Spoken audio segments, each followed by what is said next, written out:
Okay, hello. If you saw online, I said that today we were going to do something a little bit different. I said today we were going to do mixed derivatives, implicit derivatives, and higher order derivatives. I don't think I'll get to all of that because I felt like I needed to have a bit of a practice day and just to make sure that everything's super clear here. And so today will be our practice day. I'll do a little bit of new topics, I think, but I wanted to make sure the fundamentals were clear. So what we'll start with is page 34. I'm going to do some of the product rule, which is, of course, what we do when we have products. Then I'm going to go back, review the quotient rule, and then we're going to do the chain rule again, because the chain rule is basically just says, use all of your rules as much as you can so that you get the derivative of the inside function. And then we'll move on when time allows. So let's just do a few of these. This is page 34 once again. What is the derivative of the function? And this is our function. Apply the rule, and by the rule they mean product rule. Whoa. Product rule.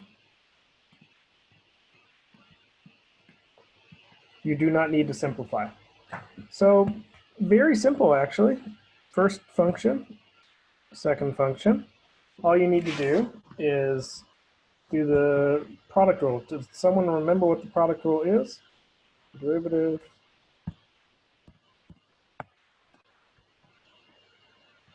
is FG with a plus. All right. First and last prime. Yeah. FG first and last prime. My little song from before, or your little song. So let's just do that. We'll write it directly. The derivative of this thing. The derivative of the first one. So let me write it. I'm going to do this. It's going to be 9x squared minus 2 is, of course, the derivative of 2x. You just kind of remove the x. That's our shortcut. And y is a constant, so we would have a 0. And so it just gets deleted. So I'm just not going to write anything else.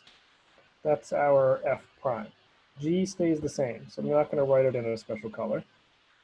I'm just going to write it the same. Plus, f stays the same. And now we have to write out the derivative of the purple piece, or g prime, second function prime. Derivative of the second function, whatever you want to call it. Is 2x.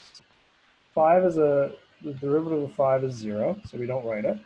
And then the power rule on this one, just for anyone who's forgotten, you take the 4, you bring it down and multiply, and then reduce by 1. Remember, you got to reduce by 1. So that would be minus 16x cubed. And it says we don't need to simplify, so we don't simplify. I usually, when I'm finished, I'll put a double dash there. So the reason we don't simplify is because it would take way too long. Look at this. You know, this has 2 terms, this has 3 terms. That means that when we're finished with this, if we expand, we can get 6 terms. 1, 2, 3, 4, 5, 6. 6 terms from that, and another 6 terms for that. You would have 12 terms out in the line. It would just take too long, and it's not necessary. This is still the derivative. And if we're just looking for the derivative, why bother wasting all that time? So this question's finished. Before we move on, any questions on that? It's just a review, so I was hoping that there would be no questions, but I always like to give a chance. Try 4. Let's give 4 a try. We can see its product rule because we have 2 functions multiplied together. We don't see a fraction. It's not all expanded. We see 2 clear products, so use the product rule. See what you're going to get for the answer there. It's the same thing as we just did, so I won't talk through my answer. I'm just going to write it. And you see if you get the same thing.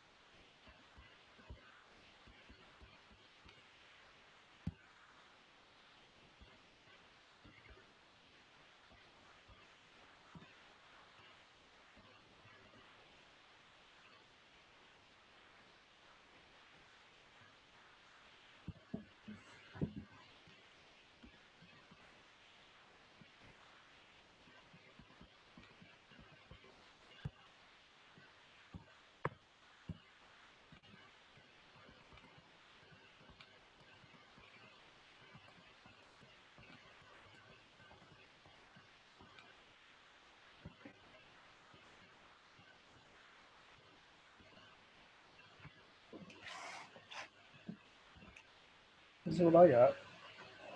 My computers are freaking out today. I think it's hot in this room, so the fans are loud. Hopefully they're not too loud for you. And just to be crystal clear, this is the derivative of f, this is g, this is f, this is the derivative of g, being the first and the second function. Hey Zayed. This is finished. How does that compare to what you got?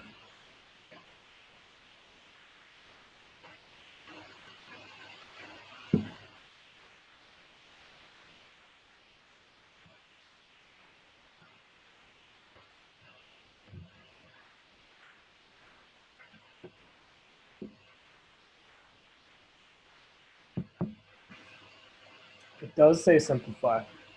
So, all right, good call. Let me simplify it.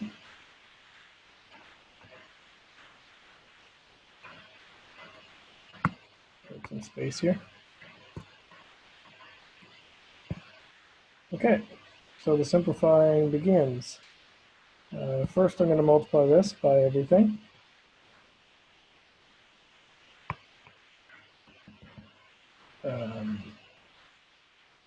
I normally wouldn't ask to simplify, but this question asks, obviously. What's the first piece? I'll just put a little underline just so that we know that it's from the first piece. Is it 14x or 4x? It's 4x. You're talking about this one? This is 4. At least that's what I wrote. Wait. 14. Yeah. Thank you. I copied my own work wrong. 14. Yeah, thanks for that. I'm glad that we caught that. I'm glad that you caught that before I went down a weird road. Okay. Plus 28x plus 14 times 3 is what? 42? Just get my calculator out so I don't mess you up. Yeah, 42. Oops. Still early, clearly. X. Let me get a better color. X times x to the negative 1. Remember, x is just x to the power of 1. Well, this is 1 minus 1. So they cancel each other. Let me maybe make that more clear. This would be x 1 minus 1, which is x to the 0, which is 1. So if you have an x and an x multiplied by each other like this, it deletes the x. And let's start on the other piece. This was second one plus, once again, I'm going to do some side work. X times negative 3 x to the power of negative 2. This is a 1, 1 minus 2, so negative 3 x to the, what's 1 minus 2? Well, it's negative 1.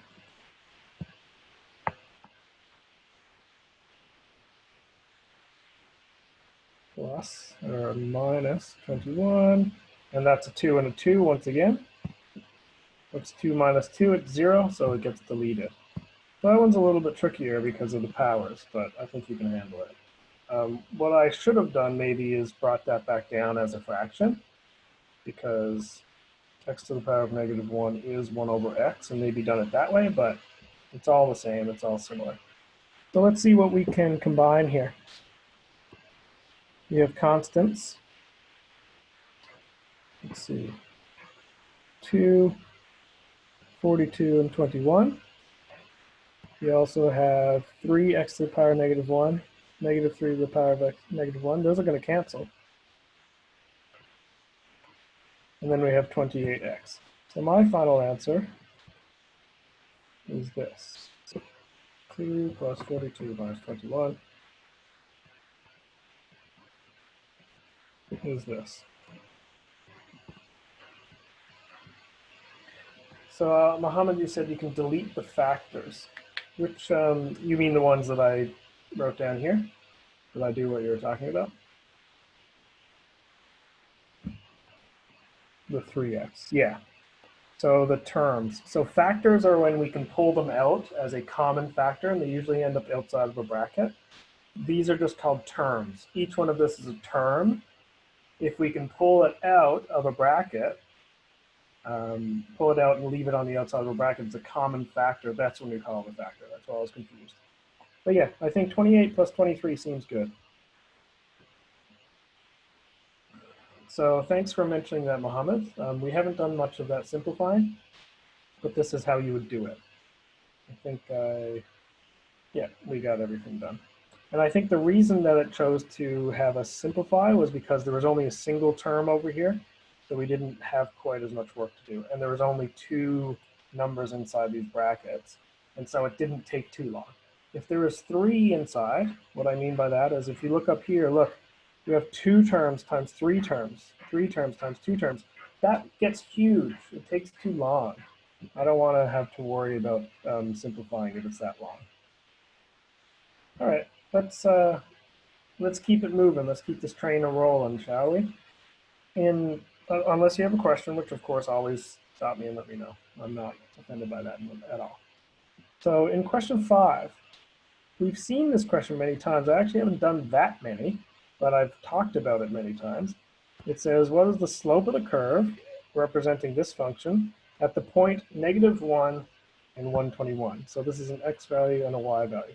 What are the steps that I always tell you to take? I always write down 2 things that I think you should do. Anyone know what they are? When you're getting the slope of a curve and you need to use derivatives, what are the 2 steps? And there are only 2. Sub, then factor. Well, I'm not going to substitute first. I mean, I need the derivative first. If I sub in first, I'm just going to get back a y value, right? I want to, for this is slope of a curve. So we need to get the derivative first. And then we need to sub in our x value. And the x value is going to be this one here. Okay, so be careful. This is the slope of a curve. We need to get the slope, which means get the derivative. So we need to get the derivative and then put our x value in. Remember that our derivative gives us the slope at any point. We just put the point in later. So let's get started. The derivative here is, once again, this is going to be f.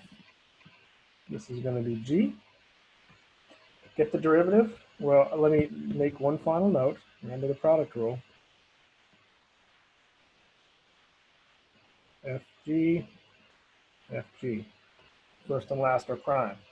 So this comes in the derivative of the first one. It'll be 15x squared minus 12x. Now we need the second one as is. Don't touch it. Don't change it. Plus the first one unchanged. And then the derivative of the second one, which is 15x squared minus 12x. This is an interesting question. I'm going to make it I'm going to show you something after, but this is good. This is f prime g, f, g prime. All right, let's see here. Did I make any mistakes? I think it looks okay. So this, we could expand it. It looks like it might be to our benefit to expand it, actually, because we're going to be substituting in values. I don't know. I'm going to throw it up to the audience here. Do you want to expand it and then substitute, or do you want to substitute as is?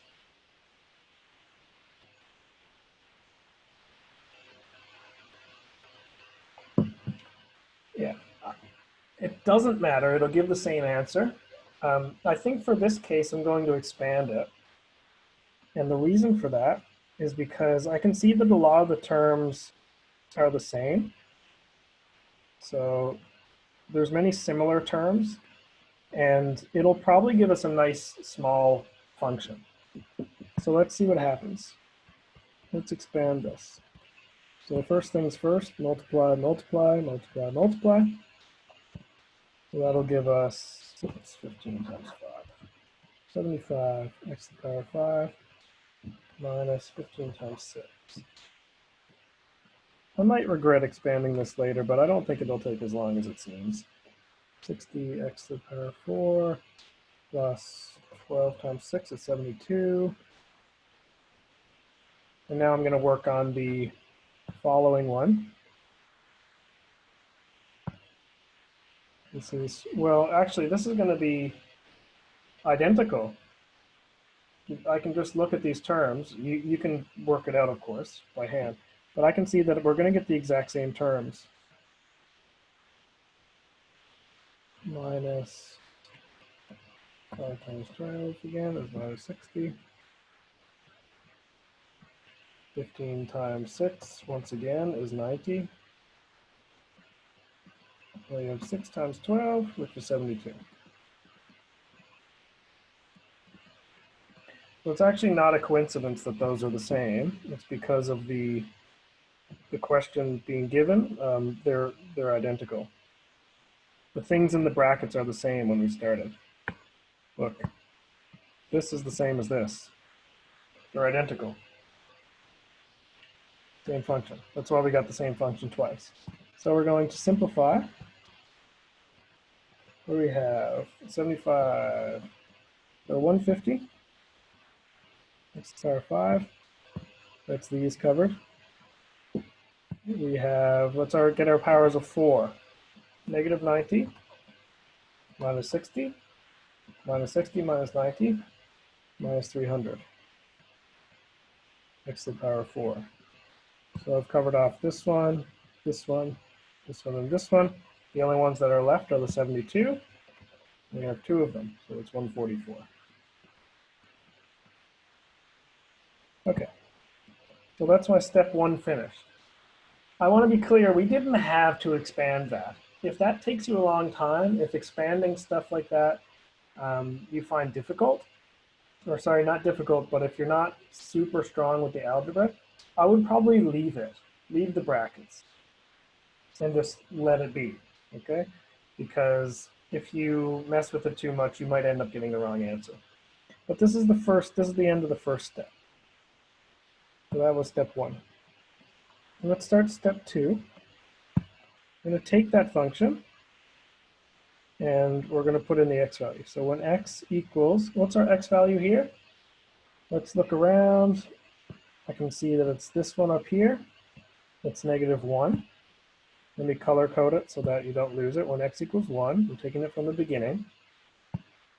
We just need to put our x equals -1 into this function there. So the derivative, when x equals -1, so you've got -594. Let me see that. Let's see if that's the same thing I get. -1 to the power of 4 plus 144 -1 cubed. Oops, got a little bit of 4 there. And let me see what I get. The slope is, looks like I'm getting the same thing, -1 to the power of 5 minus 300 -1 to the power of 4. You should all be trying this because you're going to need to know how to do it at some point. 144 -1 to the power of 3. Wait a second. I got 464, so let me double check this. Probably me. Yeah, I got it. -594. Perfect. So what was the original question? Let's go back and read the question. What is the slope of the curve? So I'll answer the question. Slope of the curve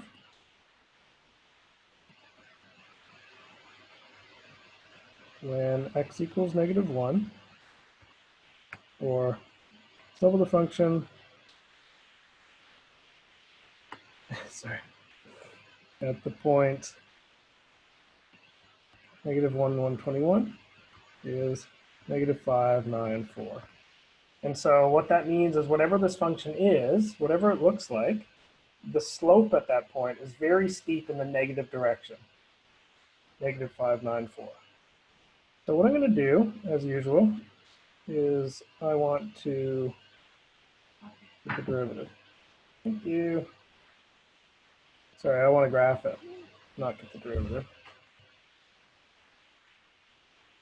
Sorry if you're still writing that, it's right there. So I'm going to go ahead and the derivative on Desmos. Sorry, put in the original function on Desmos. So 5x cubed minus 6x squared. Let's see what this thing looks like. And I actually know it's this function squared, so I'm just going to save some time. This is what this function looks like. See how crazy this looks? All right, it's a really weird function. That's what happens when we get powers of 5. Sorry, do we have to write the end part? No, you don't. So the final answer, you mean do you need to actually summarize it like this? No. I just did that for your benefit so you knew what we were doing. But think about cubics and stuff like this, okay? This is my way for thinking about how does something look? How does a function look? A linear, one direction. 1 or 1.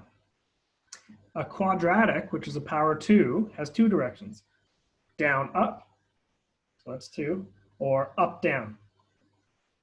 A cubic usually goes up, down, up, or down, up, down. In any case, it changes direction. It goes down, up, and keeps going down, or it goes up, down, and keeps going up. A quartic, a power 4, you get the idea, I hope, it'll go down, up, or something similar. So anyway, this function looks like it's down, up, but there's actually a little bit of a weirdness going on here, so I'm not going to talk about it too much. But I think this might be a power of 6. So it would be down, up, is what actually happens. Anyway, I just wanted to show you why it looks the way it does. My point is, let's look at -1. Remember, for this function, let me get a color going on here. Our slope here is -594 when the function is at -1.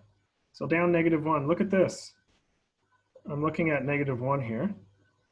It's on the left side. Try to squish it down. Okay. The function, oops, why does Desmos do this to me? Function when x equals -1.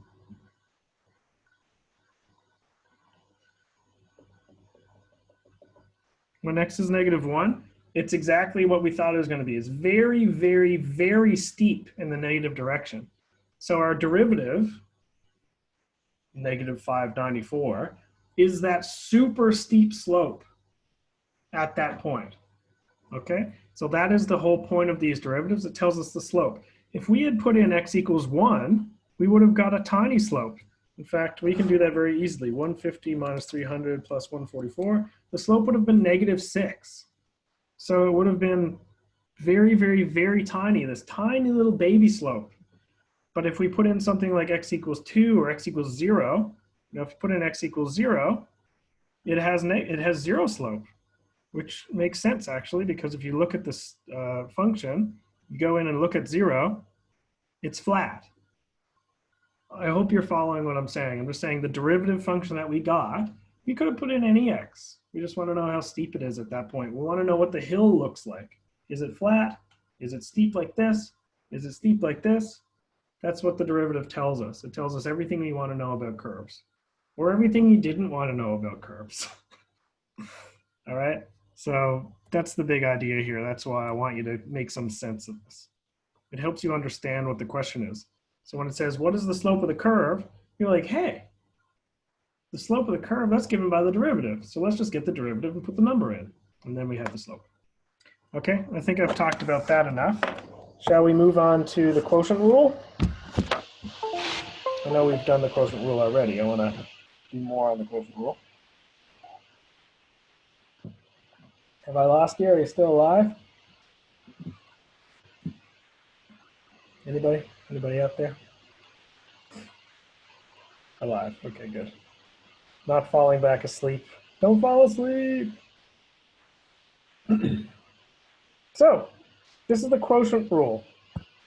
And the quotient rule is, quotient just means division or fraction. So this is our fraction rule. If we see a fraction, which right away I see a fraction, we are going to use the quotient rule. And if you remember, the quotient rule means that the derivative y prime is still fg, but it's divided by g squared, and there's a minus in the middle. And well, that's the big difference, is that there's a division and there's a minus. Make sure you get used to the differences between those. Let's do the first one. The first one is actually, I find it really interesting. I'll do it by quotient rule first, but I can show you that you can also do it by product rule or by power rule. So let's do this. Let me separate it first. Let me write down f is the top, which means that f prime is 0. That'll be a nice easy one. G is the bottom, x cubed. So g prime is 3x squared. Okay, so let's work this out. The derivative, following my rule, I'm just going to go piece by piece. F prime, so 0. Keep the bottom one the same. Keep g the same. Minus f, which is 4. G prime, so 3x squared. All over the bottom squared. So let's just look at this. Okay, let me color code this one. So this one is our f prime. This one's our g prime. The rest are just the same following the rule. Let's simplify this. We definitely don't want to keep it the same. This one's a little bit too ugly to keep the way it is. So the first term will go to 0 because it's being canceled by that 0. Here, 4 times 3 is 12. So let's just say negative 12x squared. And on bottom, what are we going to get? What's x cubed to the power of 2? Well, it's the same thing as if we say x to the power of 3 times 2, which is x to the power of 6. These are rules that sometimes students forget. Sometimes they get the power and get a 9. It's not 9, it's just the 6. So it's x to the power of 6 on bottom. And then we can simplify that. Same rule as before. 6 minus 2 is a 4, and keep it where it is. Negative 12 over x to the power of 4. All right, so that's how we get those ones done. Some students look at that and they don't see it as a fraction, but of course, sorry, they don't think of using quotient rule for this question, but that's how it works out. I'm going to show you an easier way. All right, now that we know the power rule and the product rule, all those rules, I'm going to show you another way to do this. And many students like to do it this way, and it saves them a lot of time. Okay, so I'll come back to that. Over here on this side, doesn't that look familiar? Doesn't that look like something that we would have put on top? You know, shouldn't we just put this on top and then work on it? And the answer is yeah, that's exactly what we should do. Even though this quotient rule does work for it, because it has to work, it's a fraction, of course it's going to work, we should use the power rule. This is easier if you can do it. So it's easier to use the power rule. So let's just get the derivative. The derivative is negative 12, x to the power of negative 3 minus 1, so negative 4. And then we have y is actually this. So for me, that's much faster. In my opinion, that's a better way to do it. But they both work out the same way because they're both based on the same basic rules.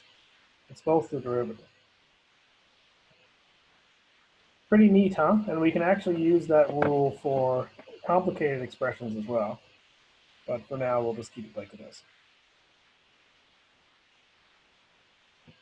All right. X is plus. X is plus. Yes, X is plus. Of course, it's plus. I bring that to the bottom. Yeah.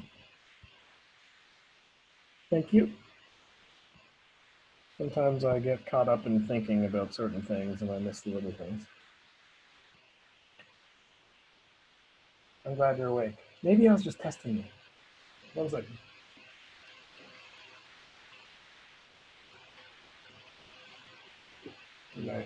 My special coffee. Did you pass? Yeah. Yes. All right. Speaking of passing, I've noticed a few students that when they get their assignments back, they're not checking their work. I hope you all know that when I give back the assignment, like I've given you a fully marked assignment. So I go through it and my marks are all there. I've shown you where every single mark comes from, right? So you got to go into your Dropbox and check the feedback. Some students aren't doing that. I don't know if you don't know about it or not, but go back into the Dropbox and find my feedback. I've given it to you as a PDF file, just in case you didn't know. Okay, let's go on to 2. Find the derivative of this function without getting a common denominator. Okay, let's try to figure out what that's trying to say. Well, it's trying to say we need the derivative of this. It just means don't get a common denominator. Do one at a time. Do the derivatives one after the other. So do the derivative of the first one, and then do the derivative of the second one. Do them separately, okay? The first one here, this is going to be straight power rule. The second one here is going to be quotient rule. Just do them one after the other. Don't freak out just because it looks big and complicated. You just do the first one and then do the second one. So this is q of x. I'm going to call this q prime of x. What's the derivative of this first one? Well, it's 4x squared, so 8x. That one's done. 8x, that's all there is to it. The next one is a little bit weird. So I'm going to put the minus here, and then I'm going to put a big old set of brackets and start the quotient rule. Because if I bring the negative inside, it's going to make things complicated.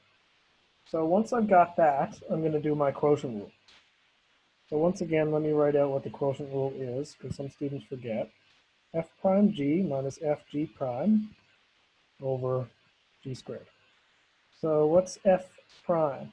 The top one. This one, derivative of this is 1 times g, that's the bottom, kept the same, minus the top one, and the derivative of the bottom, which is 1. The bottom is x minus 1 squared. Okay, so let me color code it. This has to do with the top. Oops. And this has to do with the bottom. All right. Very same pattern that we've been using. And this would be our answer. Because this is, I would say, simple, that, and this are both simple, I'm going to simplify that. So it should look like this. 8x minus 1 minus x. Sorry, let me take a little dream sequence over here. This is x minus 1 minus x over x minus 1 all squared. These guys would cancel. It's a negative 1 over x minus 1 all squared. And there's a negative already in front of this. There's a negative here. There's a negative here. So when we put it all back together, it makes a positive. So it should look like this. And I could go further, but that's simplified enough. Let's see. Abdo, you said, can you use a different method? Yeah, can you explain what your method would be? If you get the same answer, it's okay. Can you tell me how you would do it? Use the power method.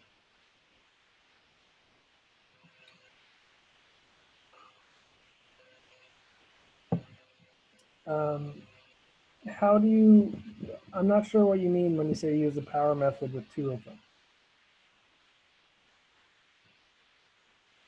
Do you mean, yeah, I don't know what you mean. Does your final answer work out to be the same? Because if not, then you're not doing it correctly. Take x minus 1. Okay. You could, all right, you could do this. Let's just say we're just talking about the quotient rule part. You could do this.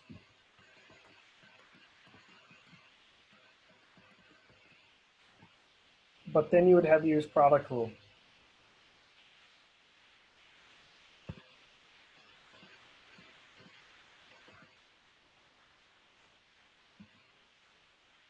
You can't expand it or do anything else. You need to do product rule on that. Is that what you mean, or is that something else?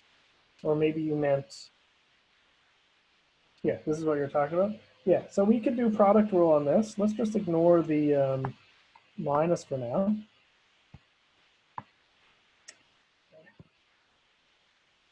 If we wanted to do product rule, we could do the derivative of the first one times the second one, plus the first one and the derivative of the second, but this would be chain rule.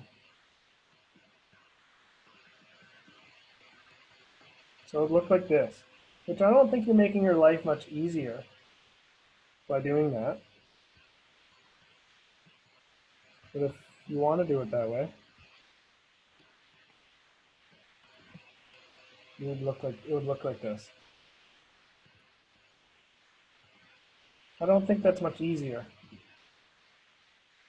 My question is, can I do it in the test or should I use quotient rule? Normally, I won't tell you which rule to use. You need to use whichever one you think would be best for you. But make sure that whatever method you use, if it's not using, for example, quotient rule for quotients, you better do it right, or you're going to get very few marks on it because you've if you make a mistake right at the beginning with your simplifying, the rest is not going to follow properly. You know what I'm saying? But yes, of course, if you do it correctly, I don't care what method you use. You can use the product rule, quotient rule, whatever. The only exception would be if I say specifically solve using quotient rule or solve using product rule. If I say that, then I'm looking to make sure you know how to do the rule. You understand?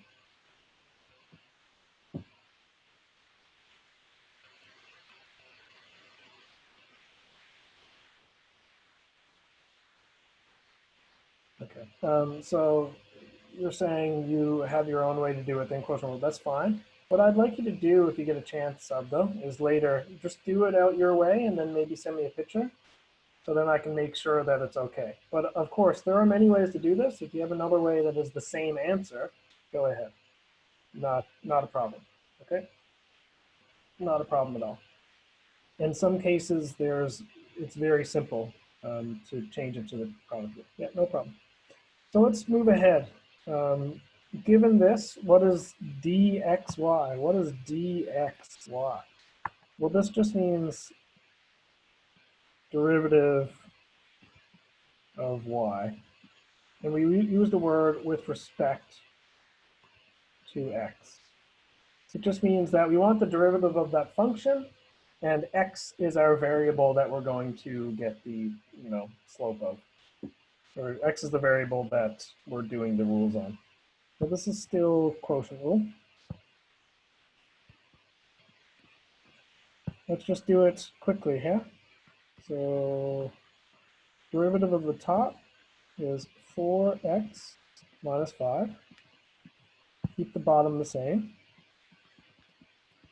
Minus the top. And then get the derivative of the bottom, 3. And then we divide by the bottom all squared.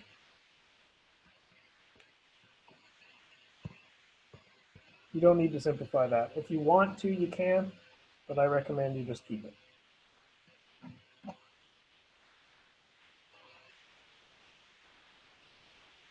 Please let me know if you need me to slow down at any point. I don't want to overwhelm anybody. I'm just trying to give you a few extra examples of this stuff so that we have it clear. because by the end of the day, we're going to do what's called mixed derivatives, which means we're going to do multiple rules in the same question. And if you don't understand the fundamentals, you're going to get lost almost immediately when we try to mix them up. Okay. If you have any questions on that, let me know. I'll jump back to it. We'll do one more of these, which is what is the slope of the curve representing this function? So I'm just gonna, yeah. I'd like you to try this. Take 5 minutes if you need, or take a few minutes, maybe maybe 2 minutes, 3 minutes, and tell me what you get for the slope, okay? I'll be here. I'll write down the final answer and see if you can match it.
Anyone getting anywhere with this?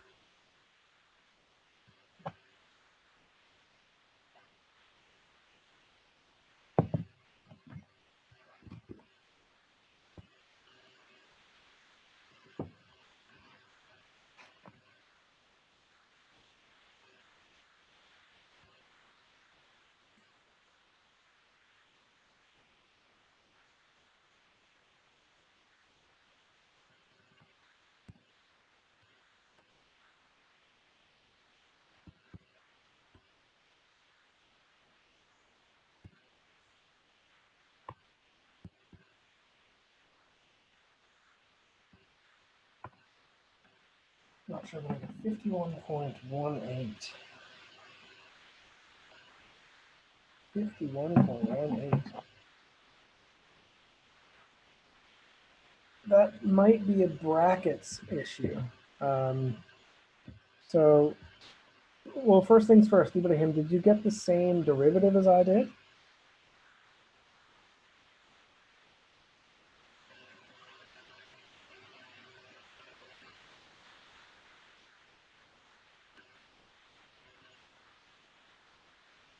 Whew.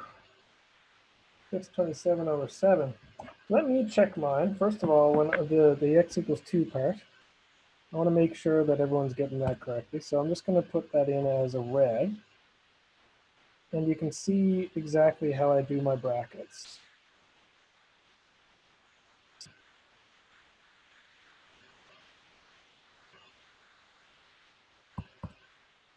So be very careful. I put brackets in every time I substitute.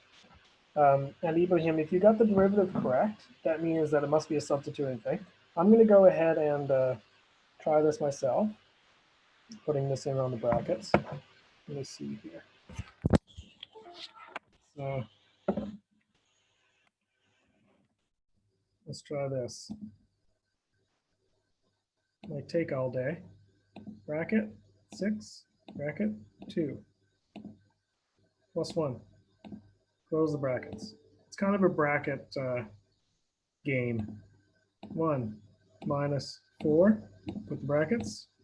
You can, of course, do this by hand. No one's telling you you need to use a calculator, but sometimes for the bigger expressions, it's nice to put it all into the calculator.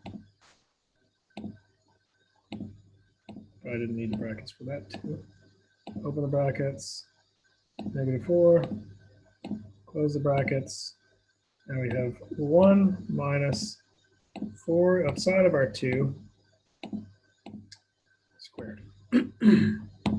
-5/7. So did you probably have a problem with your brackets? Was that what it came down to? Just so you can let me know if that was a problem or not. Yeah. I find that brackets can be super helpful to make sure that all your work is organized, but as soon as you forget to close one of them, opening it's usually not the problem. It's students forget where to close it. And as soon as you forget to close one, the numbers start going crazy. So if you want to, of course, you can do this bit by bit. You know, do the first one. This is 12 plus 1, so you can say 13. And that would be for 1 minus 4, so that would be net times -7. And you can do it bit by bit. But as long as you're very careful, the calculator should do it for you as well. All right, so this is -5/7. The slope of this function when x equals 2 is -5/7, also known as -0.7. So it's very, very light slope. Whatever this function looks like at the point 2 is a very gentle slope downwards, is what that means. We know that because the smaller the slope, the smaller the steepness. Okay, so I want to move on to some more exciting things. Before I move on from this, does anyone have any questions on the quotient rule stuff? Nope. Okay, anyone else? It's fundamental. It'll come up so much, especially next math course. It's going to be a part of so many things. All right. Does anyone want to go back through some review of limits before we move on to other derivatives? The limits question, like direct substitution, things like that. Cool with the limits. X plus h. You want me to review x plus h? Is that what you're saying?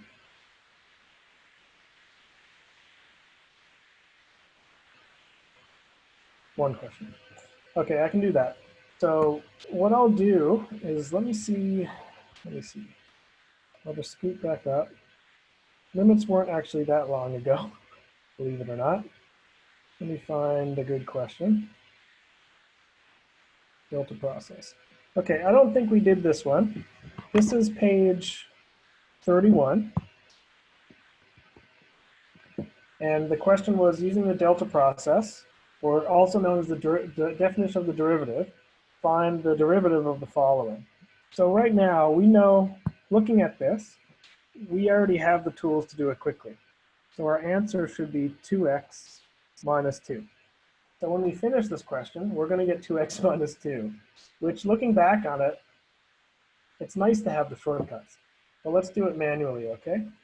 So I'll write down a few things. First of all, the delta process, what it means is we need to fill this in. We need to say the limit as x approaches, let me write it down in the regular space. The limit as x approaches 0 of the function with x plus h, and then the original function, all divided by h. And remember, x and h are just variables. It could have been x plus y. H is just a variable that means a very, very, very small value. And what I'm going to do here is I'm going to write out what our two functions are. So we have f of x is exactly what was given. F of x plus h, I'm just going to replace, every time I see x, I'm going to replace it with x plus h. I'm going to put x plus h squared minus 2 x plus h.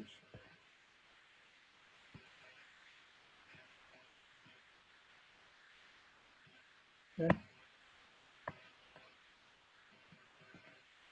So I'm going to put that into the formula. This is a formula. This is given. You don't need to memorize that, although it's not difficult. You could memorize it. But what I'm going to do is whenever I see this, I'm going to put this one. And then I'm going to replace the other one for when it says f of x. So let's do that. The limit as x approaches 0 of our function f of x plus h. Sorry, you have one. Oh, sorry. Sorry, in the chat I saw one question. I thought you had a question for me now, but that was before. So I'm replacing that. You'll see now, this is f with x plus h in it. It's the original function. I've replaced all the x's with x plus h. That's all I've done. I just changed the x to x plus h. That's all I did. It just means x with a little extra space. Minus the original function. I'm just going to put in brackets. Now I have this over h. Okay, so I'm going to look down on this. This is f of x plus h. This is f of x. That's the hardest part. Let me know if there's questions.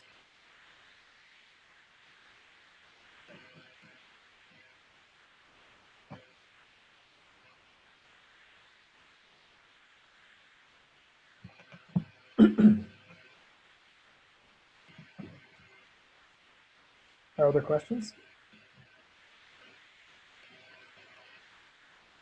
No problem. Ibrahim? Okay. So I'm going to very clearly write what I'm going to do right now. For this step, I'm going to expand, of course. For this step, I'm going to open the brackets. And for this step, I'm just going to change the signs because I'm multiplying by -1. All right, that's my plan right now. They have 3 different strategies because they're 3 different types of algebra things, but not too much work, really. So the first one I'll expand, the second one I'll open the brackets, third one I'll change the signs. I need the space, so I've got to erase that. So let's go ahead and do that. Make my pen a little smaller. So I'm going to open the brackets on this one. It would give me this. That's the first one. Minus, multiply through 2x through h. Notice this is a minus because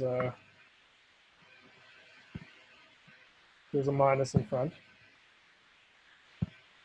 And then minus x squared plus 2h. Minus x squared minus 2x is plus 2h. All over h. The first one here in brackets, I'm going to erase the brackets because I'm going to start simplifying right away. But I'll just clarify. This first part here is this. All of this here is this. Are you okay?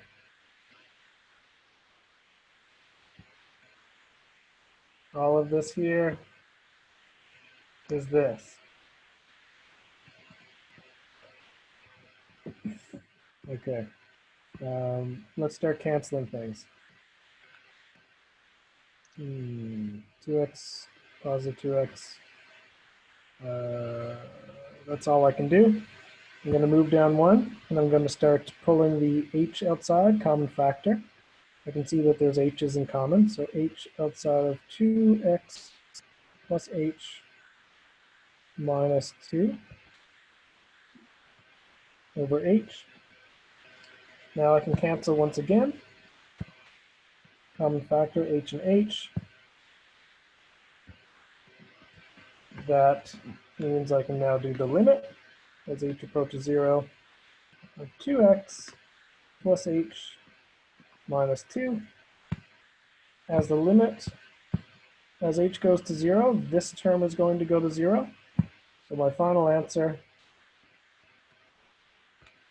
is 2x minus 2, which is exactly what I said it was going to be, but a lot more work.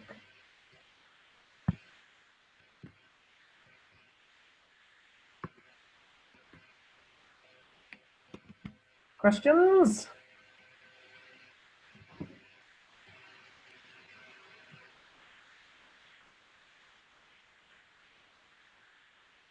We can now confirm our answers. You can see that, let me make a little more space here.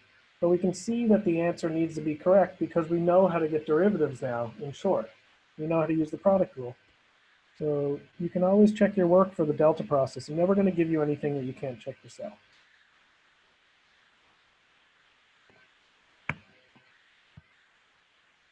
I just wanted to give a little more space. I don't like things to be too cramped up.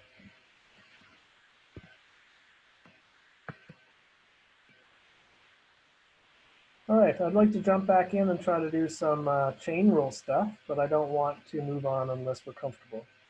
So Mohammed is okay. Ibrahim, you feel okay now, hopefully? Obviously, if you need more practice, you let me know. And we can do it one-on-one if you want to. Remember, I do have office hours every day. A full hour every day I have free for students. Not one student has ever come. All you need to do is let me know, and I'll help you out for a full hour if you need it. Just me and you.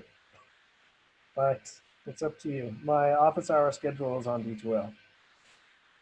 I think today, not that you need it today necessarily, but my office hours today are at 1:30. My office hours tomorrow are at 11, and then on Tuesdays at 11, on Wednesdays at 11, and Thursdays at 11. So my office hours are usually 11 o'clock, except for Sundays. Okay, let's continue. I'm going to go back down. So if this is going to make you sick scrolling through it, just look away for a second. But I'm going down to the chain rule practice. Chain rule. Chain rule, chain rule, chain rule, which we did quickly last time. Okay. So this is chain rule practice. It's page 40. And we're going to start doing, let me make my markers smaller here. We're going to start working on, it's like multiple derivatives in the same question. And students tend to find this a little bit tricky. So you're going to need to pay close attention or else you might get lost. Computer is fighting me as usual. Please don't fight me, computer. What have I done to you?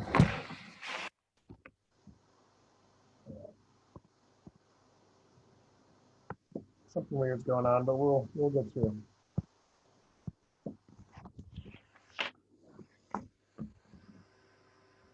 Okay.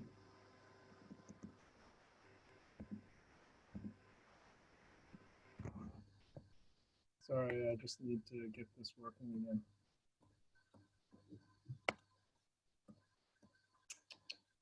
Closing OneNote. Opening OneNote. If you're ever not sure how to fix a problem, shut it off and turn it back on. Computers 101. Okay, let's do this. First of all, when I look at this question, this is question 1A, obviously.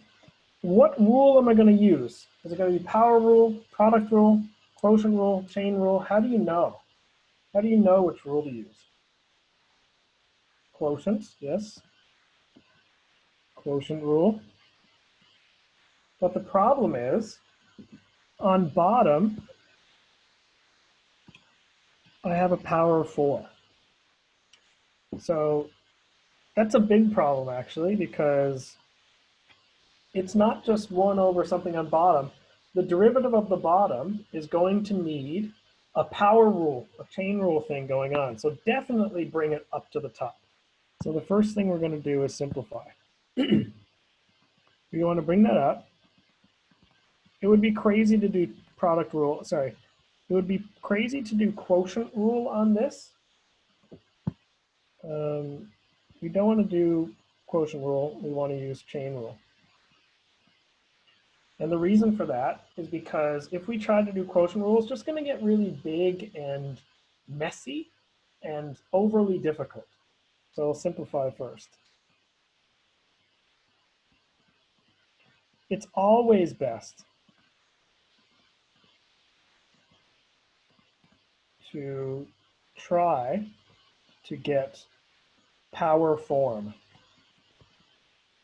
It's always easiest to work with derivatives if the power is on top of the fraction. To avoid fractions, it's much better. It's much easier that way to avoid the fractions.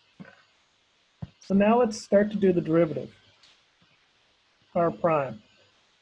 Same story as before. We take the 4 down, bring it in front. Comes -4. I'll make it blue just so that it's clear. And then we're going to keep the inside the same, remember? So I'll keep it the same. The power -4 minus 1 is -5. I almost made a mistake there. The inside stayed the same. The problem is many students stop here, but we're not done. We need to keep going because this is not the derivative. The derivative is, when we have the chain rule, we need to have gotten the derivative of every single piece. What I mean by that is if we only bring the power down, we're only doing the derivative of the outside. We need to also do the derivative of the inside. And chain rule, just so that we remember, the rule that I like to remind you of is you do the derivative of the outside, you keep the inside the same, and then you do the derivative of the inside. So we need to do the derivative of the inside. So this is our inside. Let's do the derivative of that. Let me make my pen smaller. And that is 2t minus 2. And now I'm done. You could stop there. I'm going to write out another version if you were to simplify. Some students like to simplify it. What I'm going to do is I'm going to take this and just multiply it by this. So keep this fraction is going to go on bottom. It's -4 times 2t and times this. Let me just show you what I mean. We have -8t, and then we have -4 times -2. That's +8. And then this I'm putting on bottom because I have this -5. I can bring it back to the bottom and make it positive.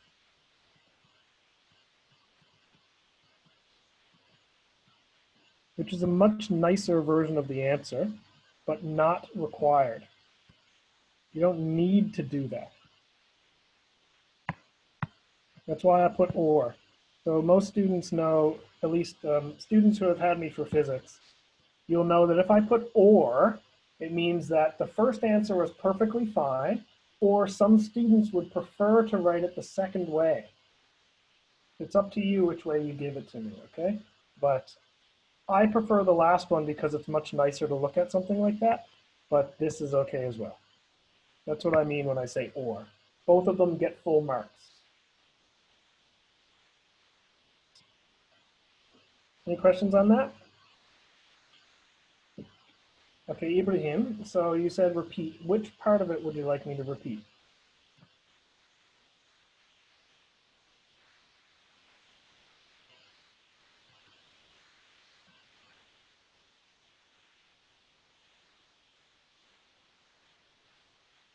Last part. So the simplification. So, oh wait, okay. So wait, do you mean this step? Getting to that step? Okay. So the next question is basically the same. So I'm just gonna do the next question. If you feel like you still need me to repeat it, of course, I'll give you as many examples as you need. But the big idea is we take the power down, keep the inside the same, and then do the derivative of the inside. So that's what we're going to do here. Let me simplify this one. We know that y equals 3x plus 2. I'm going to get that in power form. This is now in power form. That's a good thing. Now, once it's in power form, life will be easy. So Ibrahim, this is the exact same steps. What you'll notice is I have a power up top. I'm going to bring it down in front. This is called doing the derivative of the outside. The reason it works is because, look, it's almost the same as if we had this. Okay? If we had that, we would get the derivative of it, and it would be very simple. We would get 5x to the power 4. The problem is, in our case, we have a function inside. So we're going to have more stuff happening at the end. It's called chain rule. We do the derivative of the outside, and then we go down the chain. Go inside again, go inside again, go inside again if we have many functions.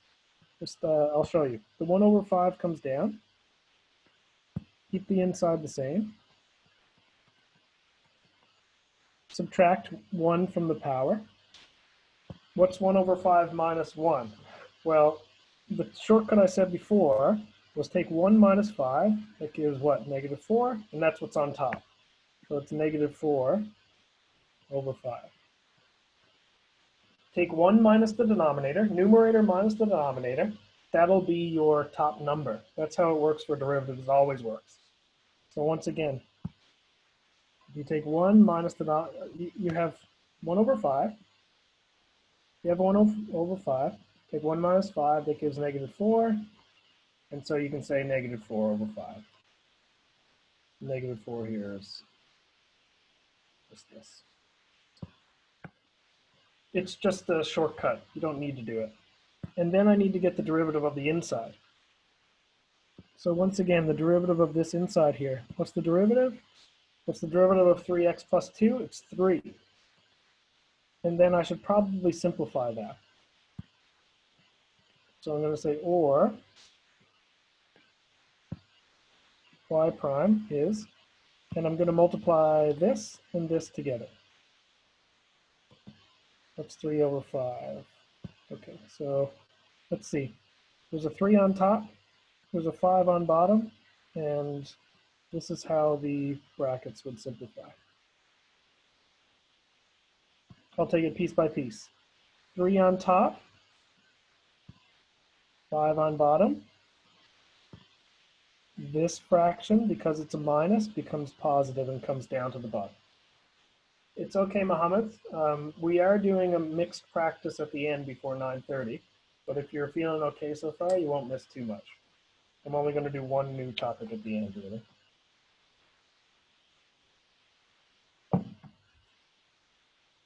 No problem. No problem at all. Thanks for coming. So you multiply 3. Yeah, you too. Have a good day. So Ibrahim, you said you had 1 over 5 and 3. But what you said, you probably had this. Something like this. Did you, or did you do this? You mean this?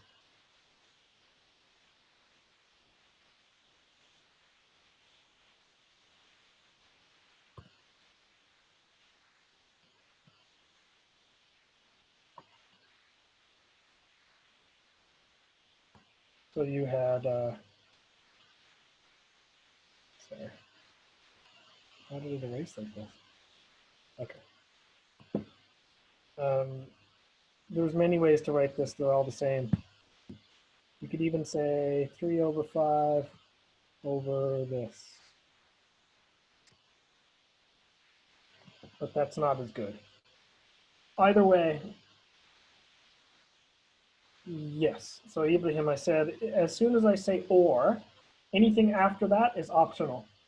You'll still get the full marks if you stop before the or. I just like to show you there's always different ways to say these answers. Okay. So Ibrahim, are you okay? Sorry, Ibrahim Jadala.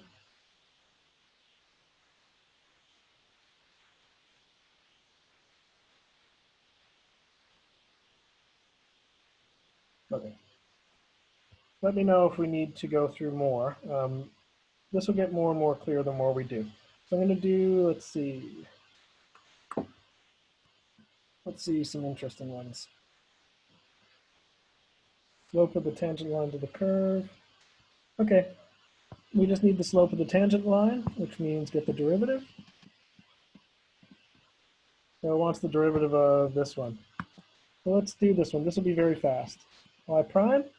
Once again, we're going to take the power, bring it down in front, and reduce it by 1. So that's 4 over 3. Keep the inside the same. 4 minus 3 is 1, so it's 1 over 3. And now we need to do the inside. I did the outside, like peel back the layers, right? Do the derivative of the outside, keep the inside the same. You can't do 2 derivatives at the same time. So you need to do the outside, keep the inside the same, take a little break, and then do the derivative of the inside, which is 6x. This would be done now. If you simplify it one step further,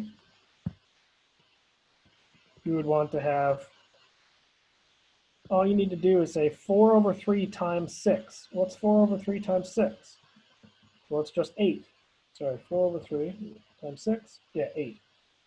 So you have 8, 4 plus 3x squared, all to the power of 1 over 3. So both of these are perfectly correct.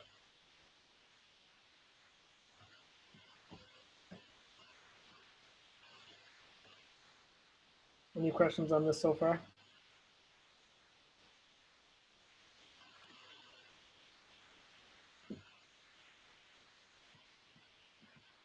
I'll write you one more answer.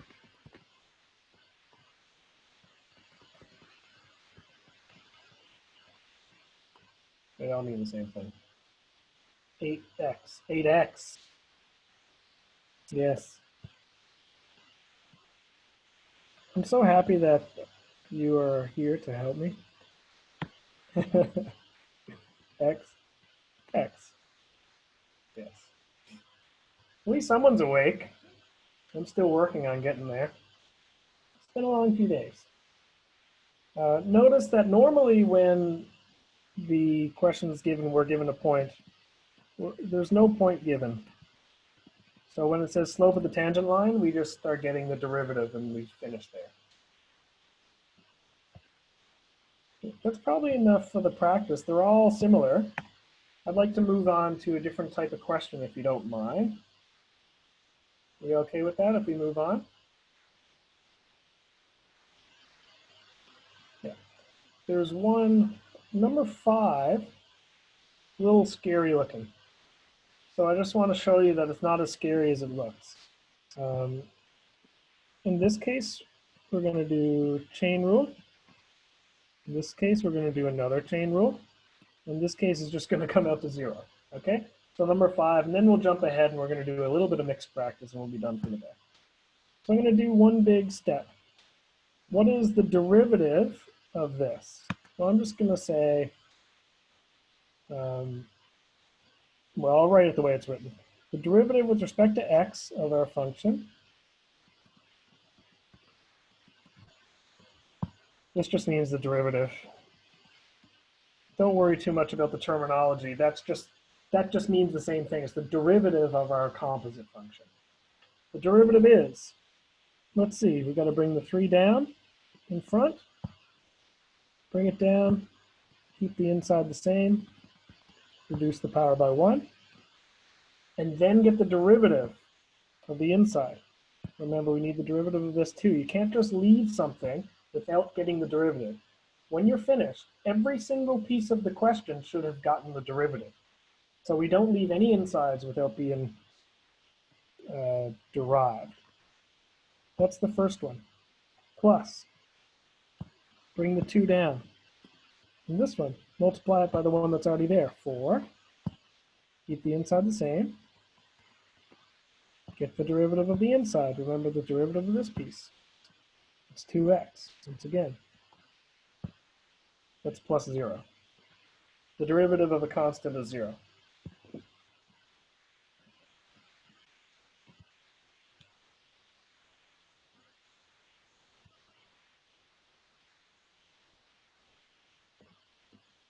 Okay. And then we can simplify this if we want, or we can leave it. I'll just write 4, 6x plus 8x, which is much nicer. It all comes together a little bit better. And just notice that these 3x and 2x gave us 6x, 4 and 2x gave us 8x. That's where these came from. All right, I'm going to move on to mixed practice, the interesting stuff. Let's see, where's the 2x from? Isn't there a 4 in front of the second bracket? Yes. So we're talking about this part, yeah? You're talking to me about this, Ali?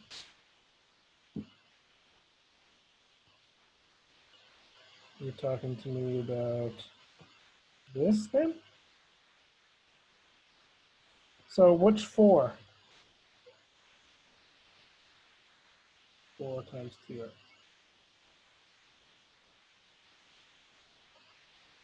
Trying to see exactly where we're looking. It would be helpful if some of you started using the annotation. You can write on my screen at any time, but I'm trying to find it. I don't know which 2 multiplies with 2. Okay, 1 second. Let me look at this. So if we're looking at the first one, I just had the 3 comes down. It comes in front of the brackets. The inside stays the same. Becomes x squared plus 1. Keep the square. And then the derivative of the inside is 2x. Just like the derivative of this one, same thing, 2x. This 4 came from 2 times 2. I think maybe you mixed up what came after with the first derivative. Notice that this is all of this. I'll take this, I'll erase this in a second. This is all of this. This is this.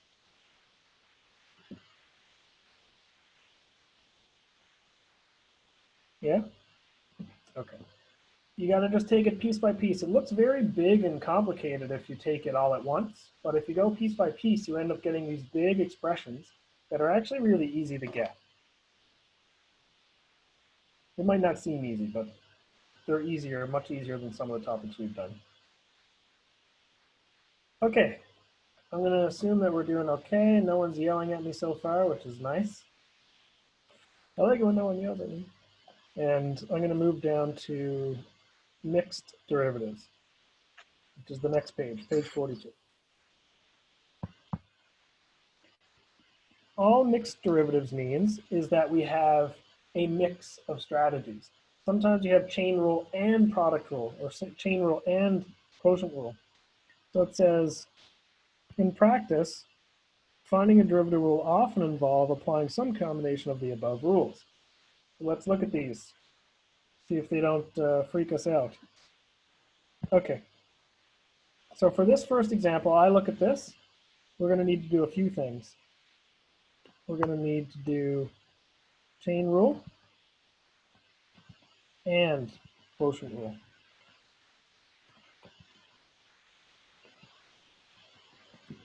And the reason I know that is because I have a power on the outside, but I also have a quotient on the inside. going to change the colors there. So I have a product rule on the outside. That means I'm going to have a chain rule. Or sorry, I have a power on the outside. That means chain rule. And I have a quotient on the inside, so it's going to be quotient rule. So this is going to look a little bit crazy, but believe me, it's not as hard as it seems. It just looks difficult. So first things first, work from the outside. Work from the outside to the inside.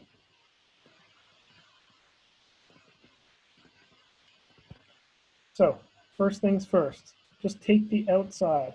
Remember, it's the derivative of the outside, keep the inside the same, then do the derivative of the inside. The derivative of the outside. I'm going to take this 3, bring it down in front of the whole thing.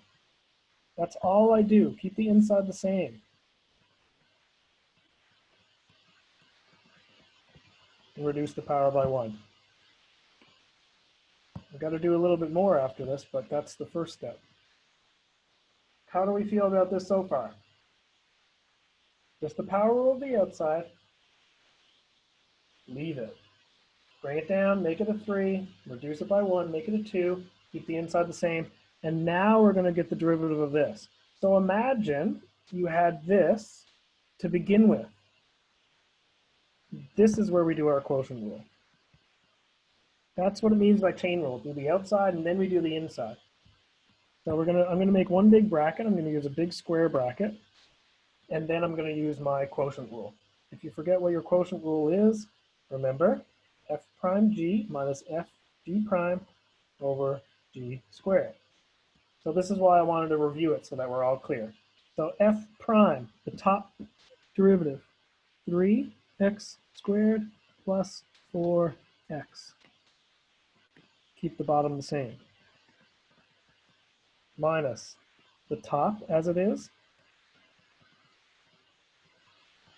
And now the derivative of the bottom. The bottom is 4 minus x, so it's just going to be negative 1. And then the derivative, the square of the bottom. So this looks huge and scary, but we do not need to simplify anymore. We're done.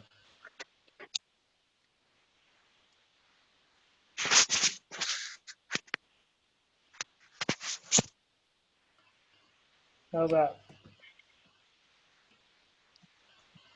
Can you let me know if that's making sense or if I missed anything? Easy? Oh, good.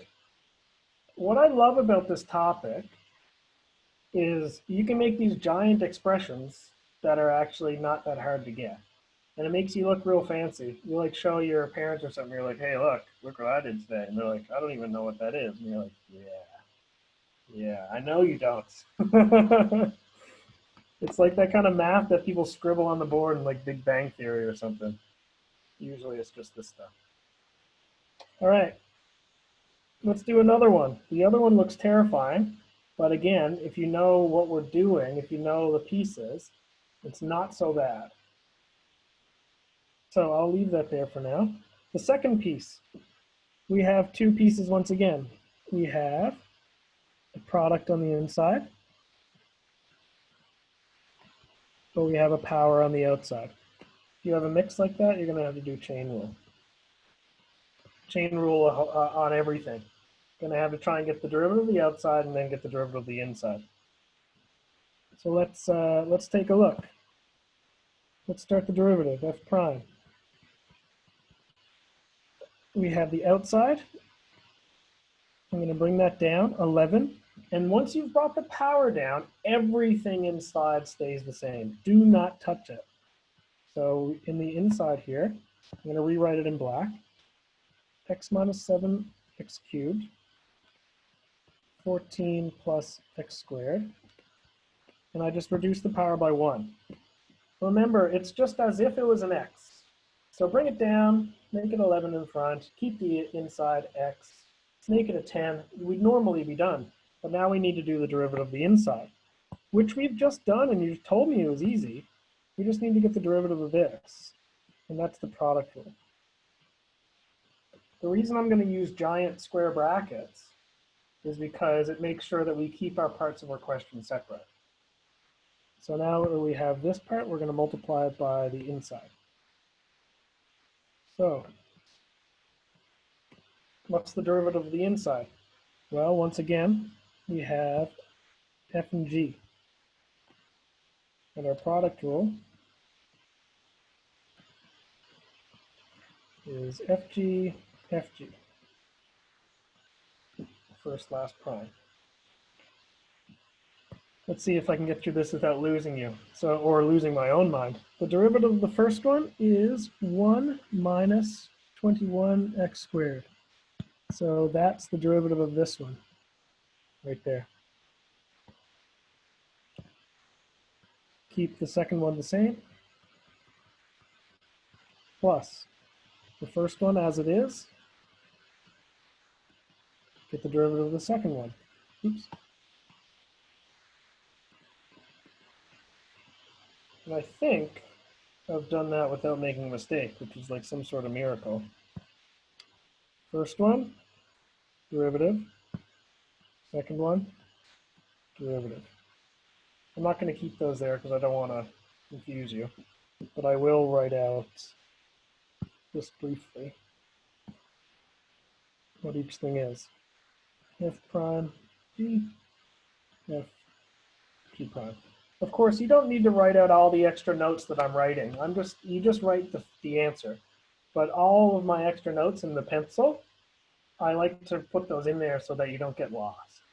I want to make sure that you know what you're doing here. So we're done. We don't need to simplify that. It's just one big crazy expression. That's the slope of any point on that original function, which is a function so big and complicated that it doesn't even have a name for something to be to the power of 11.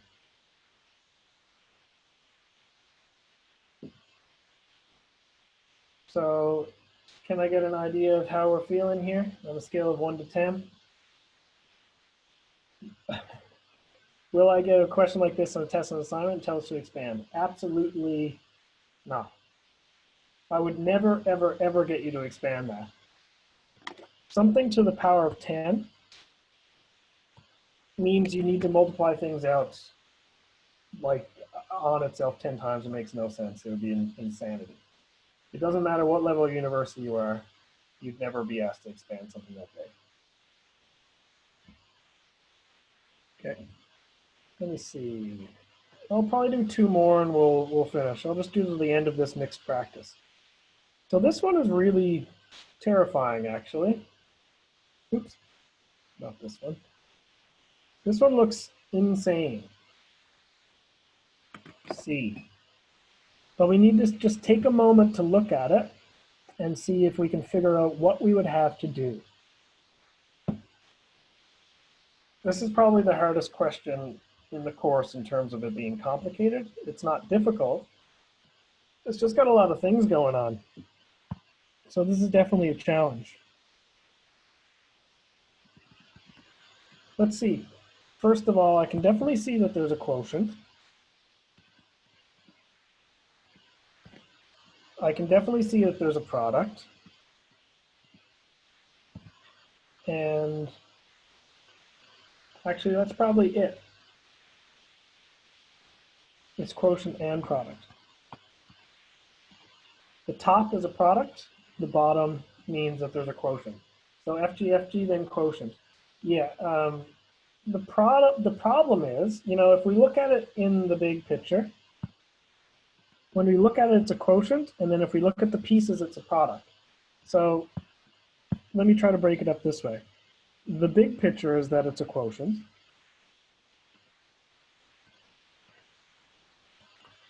But our top, when we need to get this derivative, this is going to be a product rule.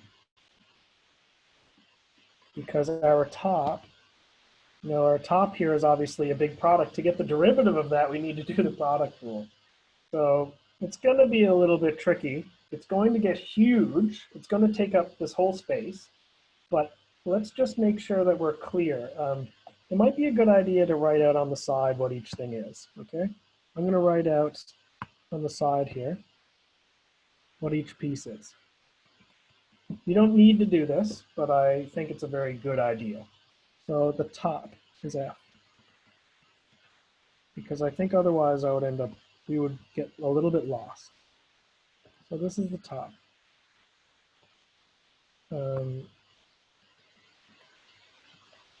Minus x to the power of negative 3. I've changed that. Notice that I've changed this into power form because it's much easier to do that, right? I'll leave some space for f prime. And now g is just the bottom. G prime is 1 plus 5 x to the power 4. Okay, this is going to be interesting. Let's do f prime, and then I'll put it back in. Let's see. Ibrahim, you're saying, can't we get the product and then do the quotient rule? So do you mean, by get the product, do you mean open the brackets and expand it? Or do you mean do the product rule first and then do the quotient rule?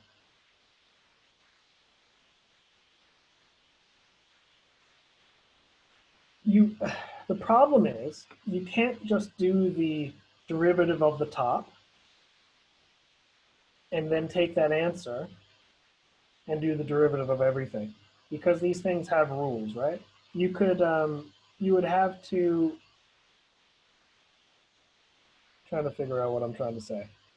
I guess in a way I am doing the product. I mean, I am doing the product rule on this, but I need to take that answer and put it back into the quotient rule, because really this whole thing is one big quotient. So I'm looking at this and saying it's a giant fraction. I need to do the fraction rule, the quotient rule, and I'm trying to get the pieces of that right now. So really I'm starting with the product here. Sorry, I'm starting with the quotient rule here. I'm getting each piece over here, and I'm going to slot it back into the quotient rule. It is too big. I wouldn't give this. This would be a bonus question at most. But even though I wouldn't give it on an assignment or a test, I'm trying to show you how you would do this, because it's not difficult. You just need to be careful with the pieces. So let's be careful with those pieces. Let's get the derivative of just the top, okay? So once again, this is the top, this is the bottom. I'm going to get the derivative of just the top, so I'm going to zoom in so that there's no distractions. The derivative of the top is the product rule. So it's the first. You know, we got to get the product again. This is going to be our first and our second. So the derivative of the first one, 8 plus 27x squared, times the second one as is,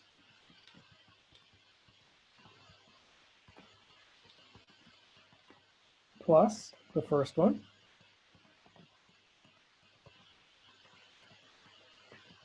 times the derivative of the second.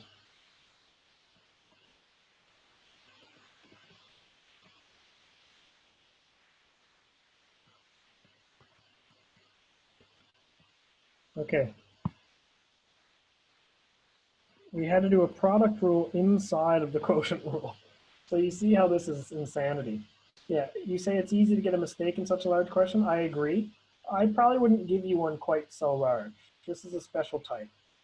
But again, there's no reason why we can't do it in class to get the concept. So let me show you one more time what the concept is. We have one big quotient, so I need to get the pieces. How do you do the quotient rule? You use, well, you need to follow the quotient rule. Let me get rid of this. The quotient rule is this one here. In order to get the derivative of the top, you need to use the product rule. So there's a product rule inside the quotient rule. So let me highlight this. The derivative of the top is this one. And the derivative of the bottom is this one. So I need to slot that in. It's going to be big. I need to use this rule, okay? So the derivative of the top is this.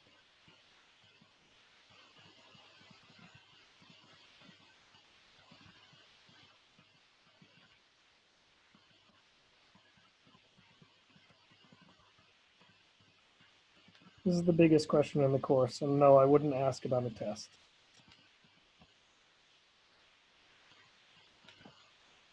Whew. Okay, that is all f prime. And we need to multiply that by g.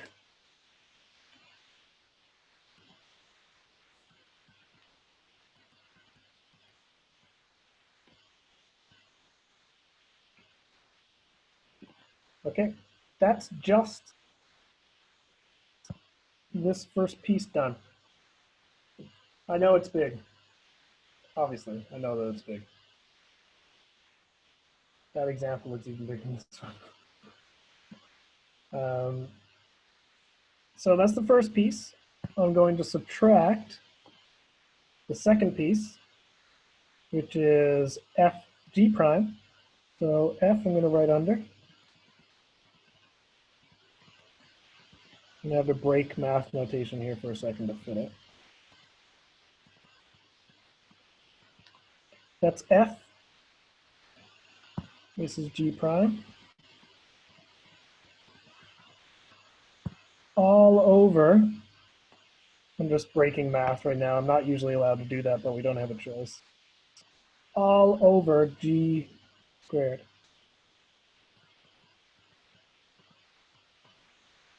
Okay, so let me break this up. All of this is f prime.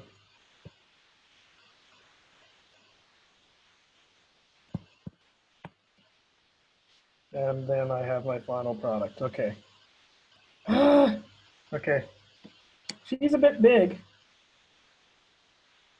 but this is what we would have to do if we had a mixed example like this. So no, I wouldn't give one like this as a standard question. It would be a little bit mean. Something like B, like the previous question, yes, I would.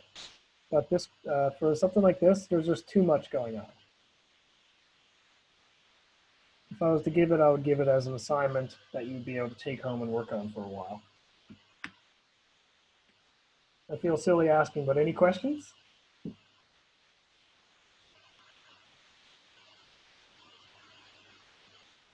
I wouldn't expect you to be able to get this without mistakes, but can I at least see if, do the pieces make sense? Do you see where the pieces come from? Where each piece is? All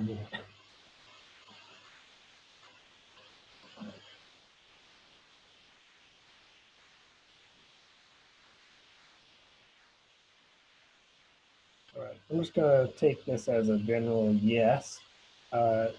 This is obviously a challenge. I wouldn't ask it like this on a test. I'm telling you right now, it would be a little bit too big. It's just to get the concepts.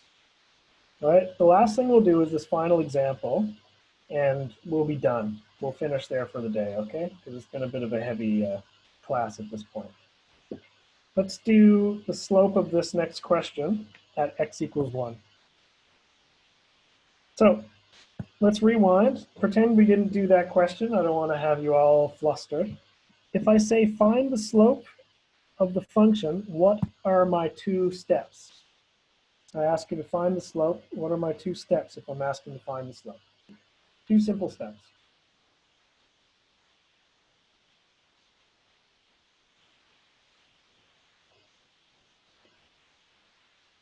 Maybe you all hate me. Find derivative and substitute. Exactly. Derivative. And then sub in, but you need to specifically sub in your x. And in this case, we've only been given the x, so it's easy. But sometimes you're given x and y. Just be careful. So first things first, let's get the derivative of this big thing. Y prime. This is power rule. Actually, this is f and g. So this is going to be, I think I'm going to expand this first. Let me see. Yeah, I'm going to expand this first because it'll be a little bit ugly otherwise. I don't want to do all the chain rule stuff. So on the side here,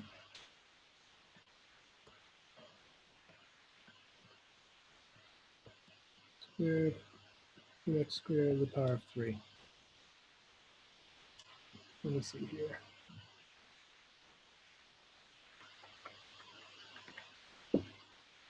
All right, I'm just trying to figure out a way to make this a little bit less complicated.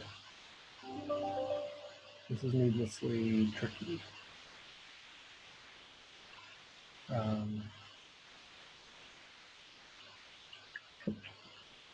Let's just, I'll just give you this for free. This simplifies to x squared minus 1. Let's go with this. And then this simplifies to this. This is then x to the power 4 minus 2x squared plus 1. This is 8x to the power 6. Sorry, I thought this question was a little bit easier than it is. It's needlessly tricky the way it is. So, Ali, you're saying chain rule quotient, then chain rule on the other bracket, and then the product rule. Yeah, well, there's no quotient in this question because, oh, yes, there is, yeah. So you need to go power rule, and then you need to do quotient on the inside, and then it would be product of the whole thing. That's exactly what you would need to do. That would be huge. So in this case, I'm actually going to simplify it. Oh, actually, sorry. I didn't explain this very well. Let me go through this. This, we divide the top and bottom by 3. So this would cancel this. That would become a 2. And that would just turn that into a 1. Sorry, I meant to explain that. So this is x squared minus 1 all squared, and 2x squared power 3. What this is now, if we work this out, is x to the power 4 minus 2x squared plus 1. And this, because your 3 is going to be distributed, would be 8x to the power 6. And now we expand that. That'll be much easier than trying to do the mix. So Ali, your method would work, but it would probably take you about 4 times as long, and you'd probably make a mistake somewhere in the middle and get it all messed up. So this is the expansion. Expand, and I want to expand first if at all possible. Some students, they ask me, how the heck am I supposed to know what to do? Well, the only way to know what to do for these is to do enough examples that you understand the best ways to do it. And that might sound easy for me to say, and it is, but that's the only way that I knew too. I needed to do the practice. But I only give so many types of questions. So if you go through the practice problems, there's extra practice put online. If you go through those problems, you'll see that I only give certain types of questions. And those are the ones you should be focusing on. So our derivative, I'm getting the derivative of this, is now easy. 80 x to the power of 9 minus what's 16 times 8? What's 128? X to the power of 7. And then what's 8 times 6? It's 48. X to the power of 5. That's our derivative. When x is 1, we just put a 1 in for all these. You'll get the derivative when x is 1 is 80, 1 to the power of 9, which is just 80, 128, 1 to the power of 7, which is just negative 128, and then we have 48, 1 to the power of 5. Really, it's the same thing as if these just were deleted. It doesn't even, you don't even need to be there. Our slope is, what's this? 80 minus 128 plus 48. Whew, 0. So the slope of y at x equals 1 is 0. It will be flat. Okay, I'm tired. Are you tired? What time is it? Is it time to go to bed yet? Oh, 9:20. Okay, I guess we have more of a day ahead of us. I wanted to make sure that we did that practice today because these topics can be very confusing. And later when we use these rules again for other applications, I want it to be clear. So we've now gone through power rule, quotient rule, product rule, chain rule. I hope it makes some sort of sense. If it doesn't, you got to do the practice. Okay, I'm going to stop the recording here and move on to the next topic next class.